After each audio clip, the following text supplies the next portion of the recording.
الحمدللہ رب العالمین والصلاة والسلام علی رسول اللہ صلی اللہ علیہ وسلم۔ رب اشرح لی صدری ویسر لی امری واحلل عقدۃ من لسانی یفقہوا قولی۔ سبحانک لا علم لنا الا ما علمتنا انک انت العلیم الحکیم۔ رب زدنا علما۔ ان الخیر الحدیث کتاب اللہ وخیر الہدی ہدی محمد صلی اللہ علیہ وسلم۔ سورہ شورى ہماری چل رہی ہے، آیت نمبر 223 تک ہم نے کر لیا تھا۔ اپنی جو کل کی کلاس میں ہم نے پڑھا تھا وہ میں بتا دیتا ہوں، اس کی ایک بریفلی بس، کہ اللہ تعالیٰ نبی صلی اللہ علیہ وسلم سے فرما رہے ہیں، پہلے شیاطین کے بارے میں بتایا، قرآن کیسے اترا، شیاطین کے بارے میں بتایا، اس میں اللہ تعالیٰ نے کہ وہ طاقت نہیں رکھتے اس کو لانے کی، سننے کی یا اپنے پاس سے کچھ بھی کرنے کی۔ پھر ایمان والوں کو بتایا کہ ایمان والوں کے ساتھ جو ہے آپ اپنا بازو پھیلا کے رکھیں، یعنی ان کو اپنے ساتھ رکھیں، ان سے نرمی سے پیش آئیں۔ پھر اگر وہ نافرمانی کریں تو آپ کہہ دیجئے بلا شبہ میں اس سے بری ہوں جو تم عمل کرتے ہو، میرا تعلق نہیں ہے، میرا کام ہے دین اسلام پہنچا دینا۔ اور توکل کیجئے اللہ پر جو غالب اور نہایت رحم کرنے والا ہے، اور وہ جو دیکھتا ہے آپ کو جب آپ کھڑے ہوتے ہیں نماز کے لیے، جب آپ پھرتے ہیں، سجدہ کرنے والوں کے ساتھ ہوتے ہیں، رکوع کرنے والوں کے ساتھ، اللہ ہر وقت آپ پر نظر رکھے ہوئے ہے کہ کوئی آپ کو نقصان نہ پہنچائے، اور بلا شبہ وہی اللہ خوب سننے والا اور جاننے والا ہے۔ پھر اللہ نے فرمایا کیا میں خبر دوں تمہیں کس پر نازل ہوتے ہیں شیطان اصل میں کس پر آتا ہے؟ وہ تو نازل ہوتے ہیں ہر سخت جھوٹ گڑھنے والے گنہگار پر، یہ ہم نے تفصیلاً کل پڑھا تھا۔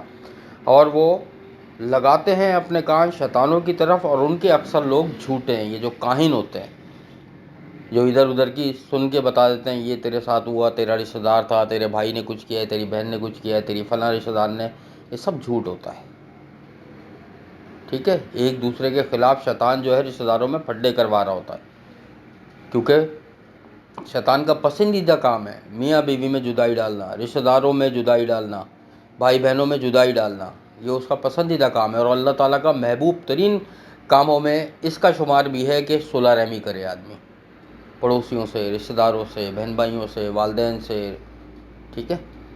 اب آگے چلتے ہیں۔ اعوذ باللہ السمیع العلیم من الشیطان الرجیم من ہمزہ ونفخہ ونفثہ۔ والشعراء يتبعهم الغاوون، اور شاعر پیروی کرتے ہیں ان کی گمراہ لوگ۔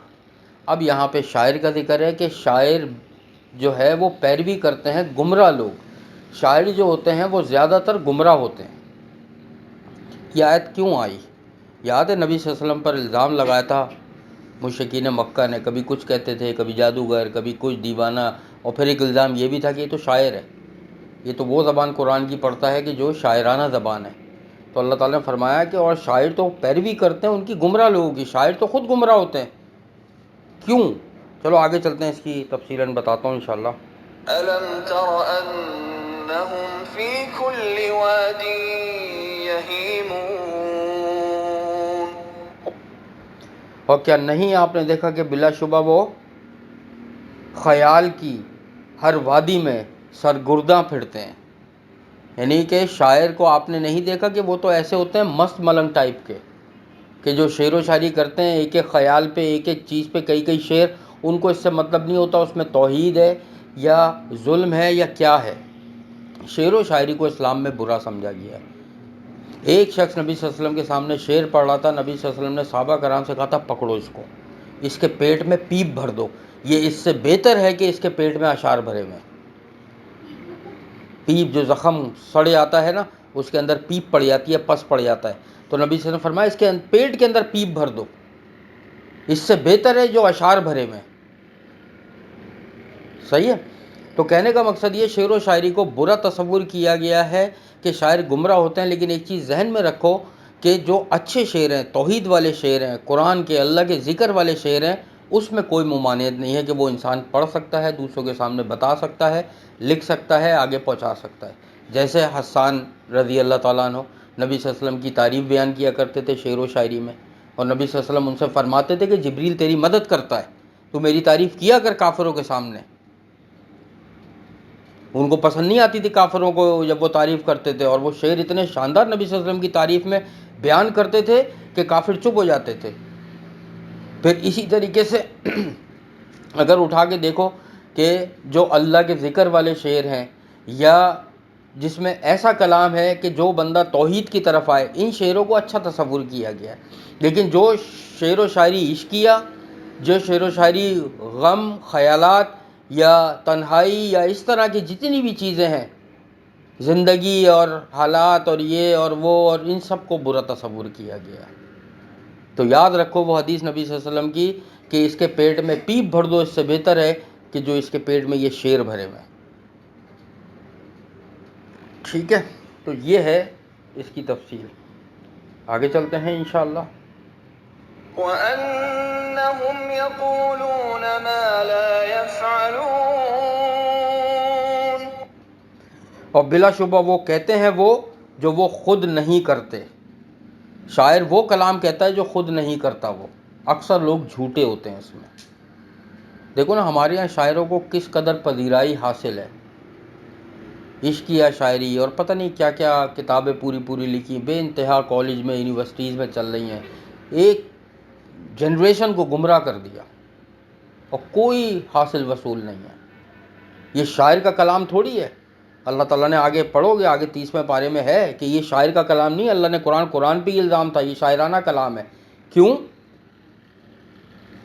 کہ ملتے جلتے ردیف اور کافی ہے نا، قل هو اللہ احد اللہ الصمد لم یلد ولم یولد ولم یکن لہ کفوا احد، یہ ملتے جلتے ہیں۔ تو انہوں نے کہا یہ شاعرانہ کلام ہے۔ کسی نے یہ صورت لکھ کے جب نازل ہوئی تھی اس میں ڈال دی، جو عرب کا سب سے بڑا شاعر تھا وہ اس میں ڈال دیا کرتے تھے تاکہ وہ اس کی اصلاح کرے۔ جب اس نے یہ پڑھی صورت، ان کو نہیں پتہ تھا یہ قرآن کیا ہے، اس نے اس کے آگے لکھا ما ھذا کلام البشر، کہ یہ انسان کا کلام ہی نہیں ہے۔ اس نے بھی نہیں کہا یہ شعر ہے، اس نے کہا یہ کلام ہے اور جو کہ انسان کا نہیں ہے۔ اور بلکہ اس پہ نہیں، اس صورت پہ کہا تھا انا اعطیناک الکوثر فصل لربک وانحر ان شانئک هو الابتر۔ اور اس کے آگے اس نے لکھا ما ھذا کلام البشر، ملتے جلتے ردیف قافیے کے ساتھ، کہ یہ کلام ہے وہ بھی کسی انسان کا نہیں ہے، یہ کسی ایسے کا کلام ہے جو انسانوں سے بہت اوپر کی وہ ہے ذات، اور وہ ظاہر اللہ کا کلام ہے۔ تو یہ قرآن ردیف قافیے ضرور ملتے ہیں، لیکن اس پہ جتنی تحقیق لوگوں نے کری ہے، بڑے بڑے جو شاعر اور بڑے بڑے لوگ گزرے ہیں ان 1400 سالوں میں، انہوں نے بھی تحقیق کری ہے، انہوں نے کہا یہ شعر و شاعری والا جو ہے نا بات نہیں ہے اس میں، یہ اللہ کا کلام ہے۔ اور حقیقت میں تو شاعر جو اکثر ہوتے ہیں وہ گمراہ ہوتے ہیں، سوائے ان کے جس شعر میں توحید ہو، جس شعر میں اللہ کا ذکر ہو، جس شعر میں ظلم کے خلاف آواز اٹھائی گئی ہو۔ نبی صلی اللہ علیہ وسلم نے فرمایا کہ مومن اپنی زبان اور اپنی تلوار سے جہاد کرتا ہے۔ اب تلوار کا تو سمجھ میں آتا ہے، زبان سے کیسے؟ شعر و شاعری کے ذریعے، کہ وہ جہادی اشعار پڑھتا ہے، جہادی ترانے پڑھتا ہے، وہ لوگوں کو توحید کی طرف لاتا ہے، وہ لوگوں کو جو ہے وہ سنت کی طرف لاتا ہے، یہ اس کا زبان سے جہاد ہے۔ تو اس بری چیز میں نہیں پڑھنا کبھی بھی، شعر و شاعری اور مصوری، اور یہ جس کو بولتے ہیں، یہ ایک خاص اس کے لیے لفظ آتا ہے فنون لطیفہ، اس کو فنون لطیفہ کہتے ہیں، مصوری، شاعری اور سنگنگ اور کمپوزنگ، اس کے حساب سے جو ہے وہ مختلف پھر سر بنائے جاتے ہیں، سر میں شعروں کو ڈھالا جاتا ہے۔ یہ ایک بڑا اب انہوں نے وہ کر دیا ہے۔ کہنے کا مقصد ہے یہ ساری چیزوں کا کوئی تصور نہیں ہے اسلام میں، گمراہ قرار دیا گیا ہے، سوائے اس کے کہ جس میں توحید ہو، ظلم کے خلاف ہو، مسلمانوں کے فیور میں ہو، اللہ کا ذکر ہو جس میں۔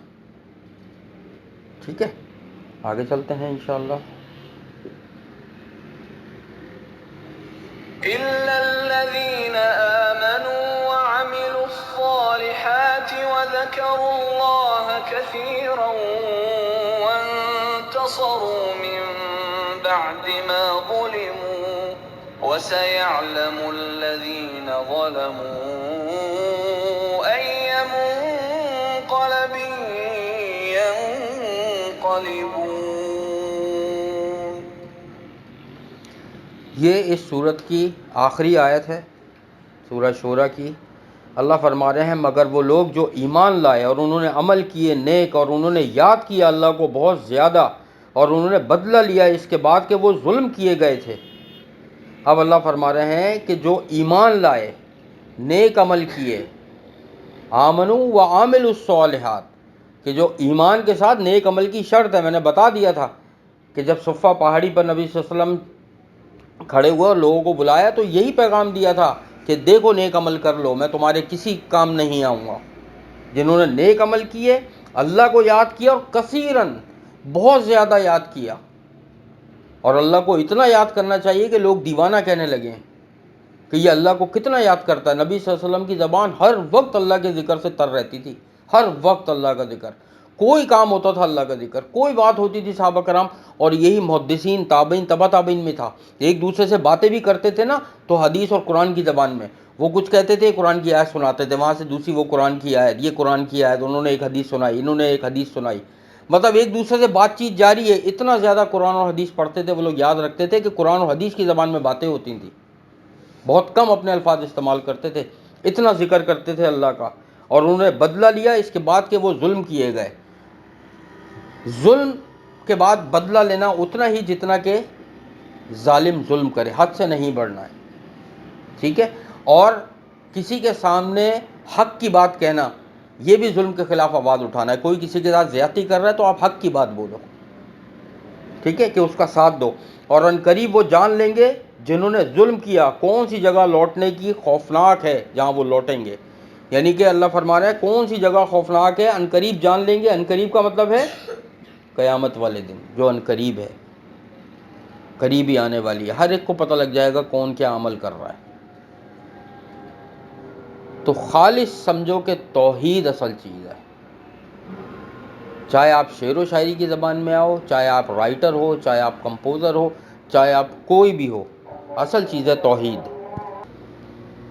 تو اس سورت کا نام ہے سورہ شورى، ہے سورت کا نام سورہ شورى، لیکن اس میں انبیاؤں کے واقعات، توحید، اللہ کی مدد، قرآن کا نازل ہونا، بالکل آخری کی 2-3 آیتوں میں شاعروں کا ذکر ہے اس میں، کیونکہ یہ اس زمانے میں نازل ہوا جب شعر و شاعری کا بہت دورہ تھا، اور اس کو زیادہ اہمیت حاصل تھی کہ جو سب سے بڑا شاعر ہوتا تھا اس کو آگے بڑھنے کا موقع ملتا تھا، اس کو اہمیت زیادہ دی جاتی تھی جو سب سے بڑا شاعر ہوتا تھا۔ اور وہ لوگ شعر و شاعری عشق کیا کرتے تھے۔ اگر ابھی بھی جو پی ایچ ڈی وغیرہ کرتے ہیں نا عربک میں، تو ان کو عربک شاعری پڑھائی جاتی ہے، کیونکہ اس میں خالص عربی استعمال ہوئی ہے تاکہ وہ سیکھیں کہ اصل عربی ہے کیا۔ اور پرانے زمانے کی عربی پڑھائی جاتی ہے ان کو، پرانے زمانے کے شعر، کہ عربی سکھانے کے لیے بس۔ تو اس وقت وہ بہت شعر و شاعری کیا کرتے تھے، تو اس لیے مذمت آ گئی کہ ایسے کوئی شعر بھی نہیں کہے جائیں گے، نہ پڑھے جائیں گے جس کا دین اسلام سے کوئی تعلق نہیں ہو، یا جو بالکل انسان کا وقت اور اس کا سب کچھ برباد کر رہا ہو، جو آج کل ہو رہا ہے شعر و شاعری میں۔ شعر و شاعری میں توحید، اللہ کا ذکر، مسلمانوں کے لیے اس میں اچھی باتیں، کافروں کے خلاف اس میں شعر و شاعری میں کچھ باتیں کی گئی ہیں، ٹھیک ہے، یہ سب چیزیں اس میں اگر ہیں تو صحیح ہے۔ اس کے علاوہ کسی قسم کی شعر و شاعری کو منع کیا گیا ہے۔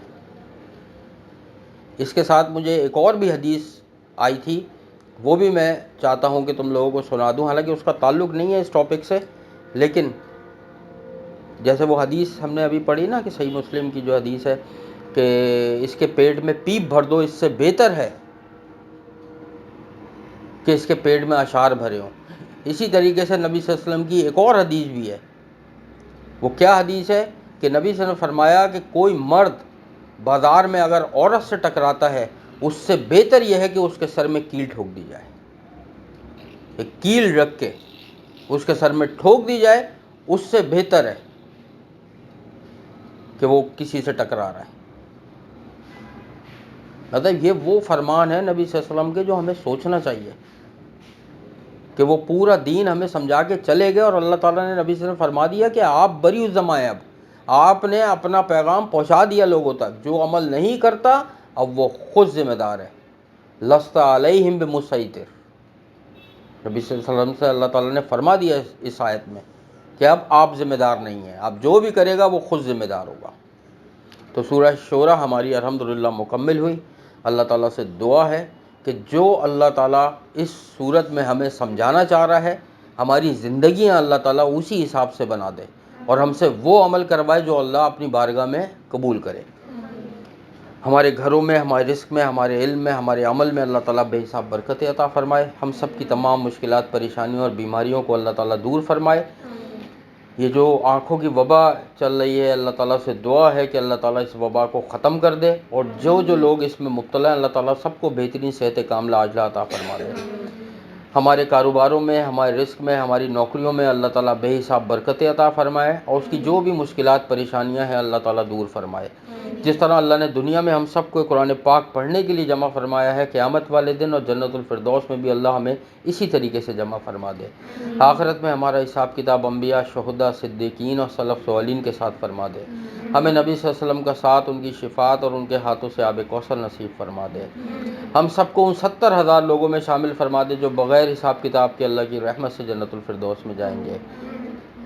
اللہم انا نسألوک الہدی والتقی والعفاف والغنی، رب انی لما انزلت الی من خیر فقیر، ربنا آتنا فی الدنیا حسنۃ وفی الآخرۃ حسنۃ وقنا عذاب النار، رب اغفر وارحم وانت خیر الراحمین، ربنا تقبل منا انک انت السمیع العلیم وتب علینا انک انت التواب الرحیم۔